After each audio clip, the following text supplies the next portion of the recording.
So guys, make sure to stay until the end, because if you make one common mistake, you may end up spending thousands of dollars on parts diagnostics that you may need. Make sure to stay until the end, we will explain what it is.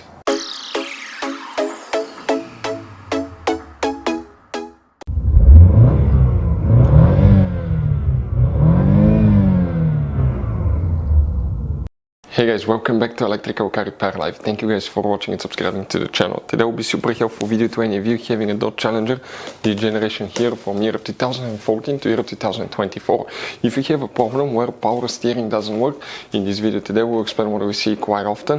It could be simple fix. Make sure to stay until the end. Also, if you need to buy cheap replacement parts, tools, we'll share the information in the video, that way do not waste money and time. Let's start on it now. So before we start guys, let us tell you a little bit about us. Every single car we get here at the garage, we try to make at least 200 to 300 free repair videos. We take them completely apart, we show you how to fix transmissions, engines, bodywork, electrical components, fuses, relays. Why we do all that guys? Because our mission in the shop is to save you as much money as we can. All we need in return, please subscribe to the channel, like the video, that way we can keep making these free videos. We have guys more than 15,000 free repair videos on our YouTube channels that can practically guys save you thousands of dollars in future repairs. And if you need to buy parts, tools at a good price, quick shipping, we'll put the links in the description of the video below for your convenience. So if power steering does not work on your Dodge Challenger guys, the first thing you want to check is 3 fuses. If any of those fuses is bad, it can cause power steering not to work. Then we'll explain what else we see quite often in the garage. What we need to do, we need to come in our fuse box that's under the hood. Open the hood, you may have a V6, V8 engine, that doesn't matter. On the left side of the engine, on the passenger side, you have a fuse box. Press the tabs here, pull the cover up, and you're going to find a fuse box with a layout like this one here. Before we continue, let's explain quickly why it's always a good idea to test fuses and relays.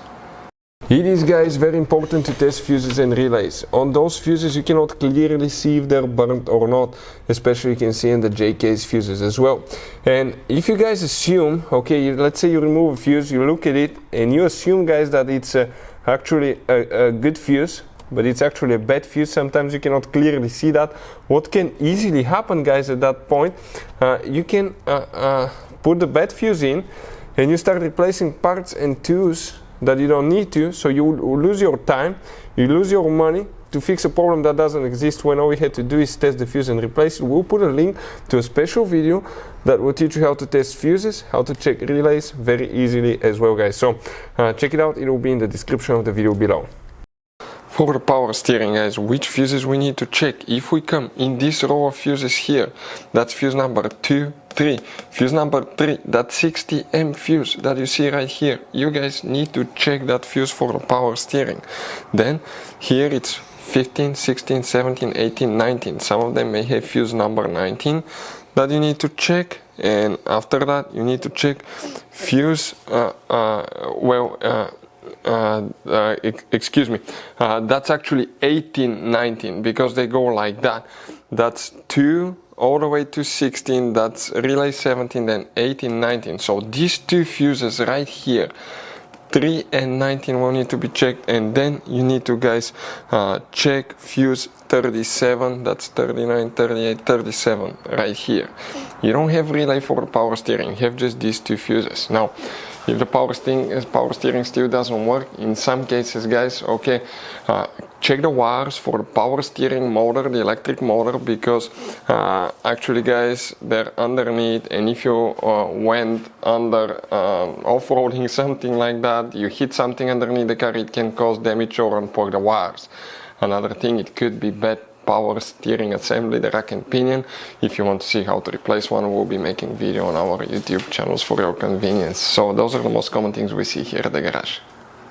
So guys, this Dodge Challenger has all kinds of different fuses and relays. Those could be really hard to find if you're in the middle of nowhere. We'll guys put a link in the description of the video below where you can get some spare ones, put in the glove box, because one time we needed a spare, we couldn't find one, and we were stuck in the middle of nowhere because of that guys. Hopefully the video will be helpful. Thank you guys for watching, and see you next time.